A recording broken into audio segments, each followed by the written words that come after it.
நான் taste of குக்கிங்லேருந்து உங்கள் இந்துமதி பேசுகிறேன். நம்ம இன்றைக்கி வந்து ஃப்ரெஞ்ச் ஃப்ரை செய்ய போகிறோம். அது எப்படி செய்யணும் என்னன்றது உங்களுக்கு அதுக்கான என்னென்ன தேவையான பொருட்கள்ன்றதை வச்சுக்க பார்க்கலாமா. வந்து நல்லா பொடி பொடியாக நீட்டமாக கழுவிட்டு கட் பண்ணிவிட்டு அந்த தண்ணியில் போட்டு நார்மல் வாட்டரில் போட்டு அலசிட்டு இப்போ ஐஸ் வாட்டரில் போட்டு அலசின்னு இருக்கேங்க. அலசி இருக்கிற தண்ணியில் கொஞ்சமாக லைட்டாக அப்படி அதுக்கு என்ன உப்பு தேவையோ அதை போட்டுட்டு அதில் இந்த உருளைக்கிழங்க அப்படியே கட் பண்ண அந்த உருளைக்கிழங்க போட்டுருங்க. அந்த சுடு தண்ணியில் போட்டுருங்க. இப்போ சும்மா லைட்டாக பாயில் வருது பாருங்கள், அந்த 1 நிமிஷம் தான் ஆஃப் பண்ணிடுங்க. இந்த உருளைக்கிழங்கு ஹாட் வாட்டர்லேருந்து அப்படியே எடுத்து வேறு பாத்திரத்துக்கு மாற்றிக்கோங்க.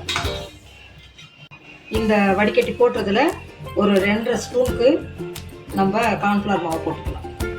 கார்ன்ஃப்ளவர் மாவை போட்டுட்டு நல்லா இந்த மாதிரி கலந்து விடுங்க, உடையாமல் அப்படி கலந்து விடுவோம்.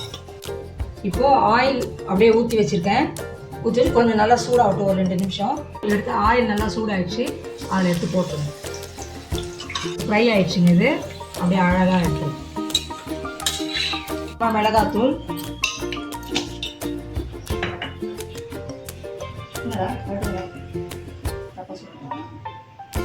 கொஞ்சமாக உப்பு, அவ்வளோதாங்க, முடிஞ்சிடுச்சு. இது ஃப்ரை வந்து நல்லா வந்துச்சுங்க. இதே மாதிரி நீங்கள் செஞ்சு பார்த்துட்டு சாப்பிட்டு பார்த்துட்டு எனக்கு சொல்லுங்கள்.